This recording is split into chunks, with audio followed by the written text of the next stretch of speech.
Dans ce dernier temps fort thématique, il sera question de politique, d'économie, de culture d'entreprise et d'utopie sociétale sans cesse réinventée.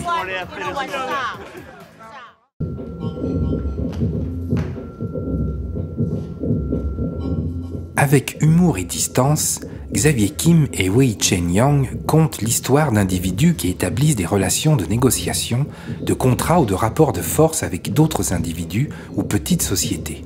Finalement, le propos, il est très proche de ma vie et de la vie de mes collaborateurs, c'est de dire on est tous dans un libéralisme triomphant et en même temps on n'en est pas vraiment content, on sent tous qu'il faudrait faire quelque chose mais on ne sait pas quoi et voilà. Et du coup, ça part plus de ce sentiment.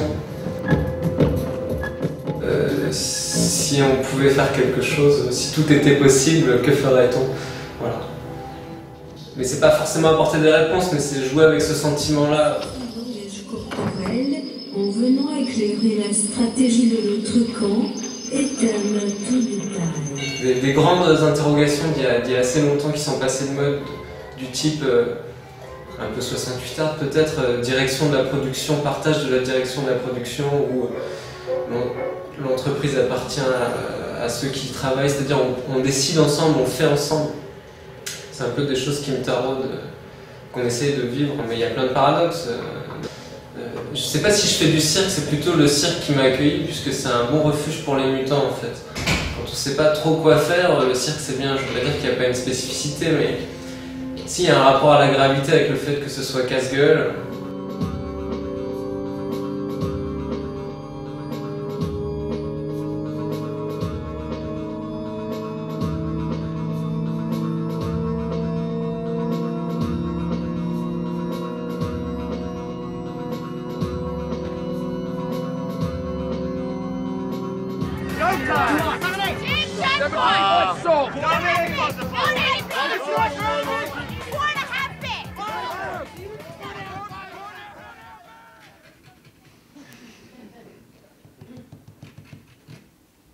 Paramo, écoute-moi Paramo.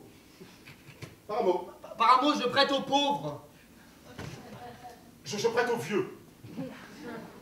Je prête aux noirs. Je prête aux malades. Aux fins de vie. Aux sans-avenir. Aux handicapés. Aux sortis de prison. Aux latinos. Je prête aux chômeurs. Aux analphabètes. Aux célibataires. Aux imbéciles. Je prête aux femmes. Sans garant. Je prête sans apport. Je dirais que le point de départ de cette pièce, c'était en 2008. Il y a eu en septembre 2008, il y a la banque Lehman Brothers qui a chuté. Et puis, du coup, tout le monde disait c'est la crise, tout ça. Et sur le coup, je comprenais pas parce que moi, j'ai 30 ans, c'est depuis que je suis né qu'on me dit que c'est la crise. Mais du coup, c'était pas une vraie crise avant. Et je me suis un petit peu intéressé à ce qui s'est passé dans cette crise qu'on appelait à l'époque la crise des subprimes. Du coup, on a fait ce pari-là de faire un spectacle qui serait une comédie et qui raconterait ce qui s'est passé entre septembre 2008 et aujourd'hui. Comment on est passé de la crise dite des subprimes, donc c'est l'histoire de quelques ménages américains qui ont acheté des maisons qui n'avaient pas les moyens de se payer et qui ont failli foutre en l'air l'économie mondiale. Et aujourd'hui, on nous parle de crise de la dette. Donc le spectacle raconte ça. Et l'idée, c'est quelqu'un qui ne connaît rien en économie. À l'issue du spectacle, il a à peu près compris ce qui s'est passé, quoi. On me demande des probabilités de rentabilité sur 30 ans.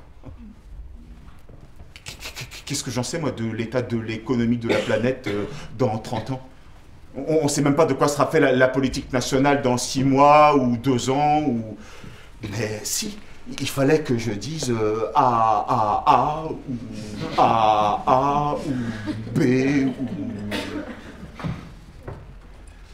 Mais il y a des espaces économiques qui ne fonctionnent pas comme ça. Tiens, j'ai une pomme dans ma poche. Tiens, j'ai une pomme dans ma poche. Quelqu'un veut une pomme? Quelqu'un veut une pomme? Oh bah oui, moi je veux bien. Tu prends la mienne? Non, tu prends la mienne. Ah par contre j'en ai que 15 centimes. 15 centimes. On est crétins là. Moi, c'est une pomme Nike.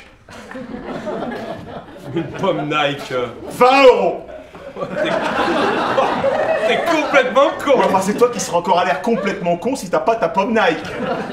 Et on a commencé avec l'auteur par un gros travail de documentation, en regardant les documentaires qui avaient été faits, des choses qui sont super, qui expliquent très bien la crise, et puis des livres d'économie, des choses comme ça. Et puis parallèlement, on s'est nourri de tout un tas de formes de théâtre politique qui nous inspiraient, au sens large, avec des choses comme le travail de Nicolas Lambert, Elf la Pompe Afrique, ou les conférences gesticulées de Franck Lepage, ou même d'autres choses qu'on avait vues. Il y avait un Stuff Happens au TNP, une pièce de David Hare qui racontait ce qui s'était passé entre deux événements historiques. Et du coup, on essayait de se nourrir de tout ça pour faire notre sauce et pour essayer de trouver la façon qui nous semblait la plus juste pour raconter cette crise. Mais tout le monde va vouloir retirer son fric. Allô, oui, c'est Lehman. Bon, dis-moi, je suis dans la merde, là. Oui, une énorme merde. Donc il va falloir que tu m'aides. Oui, des milliards. Oui, énorme. Oui, aujourd'hui. Comment ça, tu ne peux pas? Comment ça, tu as revendu mes assurances? À qui? À qui? Allô? Maman? Dès le départ, on voit qu'il y a une dimension presque absurde, quoi. On est presque chez Ionesco dans ce qui s'est passé réellement. Les salauds, là, ils remboursent plus leurs emprunts. Tout s'effondre. Ok. Et je suis truffé de titres pourris sur ces emprunts, président. Hier, j'ai perdu la moitié de ma cotation, mes titres ne valent plus rien, président. Yeah. Vous avez sauvé Bearsfield. Bearsfield, c'est la 5e banque du pays, je suis la 4e. J'ai fait comme tout le monde. Il faut donc m'aider comme tout le monde, président. Ok. Vous avez sauvé Fannie Mae. Yeah. Freddie Mac. Yeah. 100 milliards de dollars pour chacun. Oh yeah. Oh yeah. Vous devez donc me sauver, moi aussi, président. Reste ton arme. Ne bouge plus. Jamais, pas du tout, pas question. Rouge, nous sommes rouges. Je lève mon bras pour le... Aus den Kapitalisten, die letzte Schlacht gewinnen wir. Schmeiß die Knarre weg, Polizisten. Ça a commencé il y a à peu près 2 ans. J'ai contacté Emmanuel Darlet, donc, qui est un auteur de Narbonne, qui est aussi un ami, parce que j'avais en tête l'envie de parler de Tarnac, de l'affaire Tarnac, et de ces jeunes qui avaient mis des cathéders sur les voies SNCF. Et Emmanuel, lui, il a tout de suite rebondi en me parlant de ce qu'il avait dans un fond de tiroir, qui était un projet de roman sur la RAF, la bande Abadère, voilà. Ça commence comme ça. On se dit, pas possible, quoi, merde, on bouge, on se bouge. Qu'est-ce que c'est l'urgence là, autour? Alors on trouve cet immeuble là, vide de chez vide, avec toute la place possible. Et alors on investit, on s'installe, on taxe sur la porte à la bombe rouge. Je sais pas pourquoi rouge, peut-être parce qu'on a que ça. Réquisitionner. Et on est parti sur l'idée de proposer à la place de mon projet initial et de son idée de roman, une fiction, voilà, qui mettrait en scène un groupe d'activistes d'extrême gauche. Et puis d'un coup, on sortait du cortège et on passait à l'action. On allait s'emplâtrer là, avec les flics, ces porcs. Ou bien on sortait la tiraille et on cassait des tables. Des distributeurs automatiques de billets. Des vitrines, des trucs luxe qui nous faisaient horreur. Bagnoles, bijouterie ou sac à main. Une fois qu'on a conscience des difficultés, c'est la question de comment agir pour changer ce système qui est quand même profondément injuste. En tout cas, profondément, il me semble injuste, mais en tout cas, il est profondément inégalitaire, ça on peut pas le nier.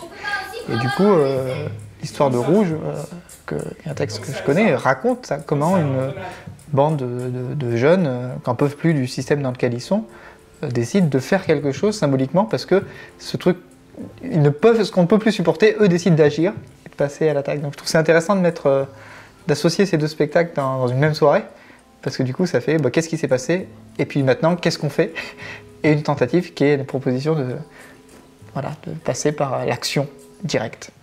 Qu'est-ce qu'on fait de sa révolte, qu'est-ce qu'on fait de sa colère et comment on agit et jusqu'où on va et pour quel monde. Ça me fait mal de le dire, j'espère que, enfin pour le coup là, si c'est off the record, j'en sais rien, mais est-ce que Rouge propose une alternative pour une société derrière? Pour l'instant pas. Pour l'instant pas. Voilà. On ressort, on marche normal, on ne traîne pas non plus, hein. On marche, on y va, on tourne là, on y va, on trace. Le sac. C'est bon, oui, je l'ai posé, je l'ai laissé, c'est bon. Ok, on va tourner là et on va retrouver la voiture, ok. Ça va péter? Bien sûr, tu vas l'entendre là, dans un instant. Ça va péter là, contre le comptoir où travaille cette fille là? Oui, voilà, boum. Où travaille cette fille? Oui, voilà, boum.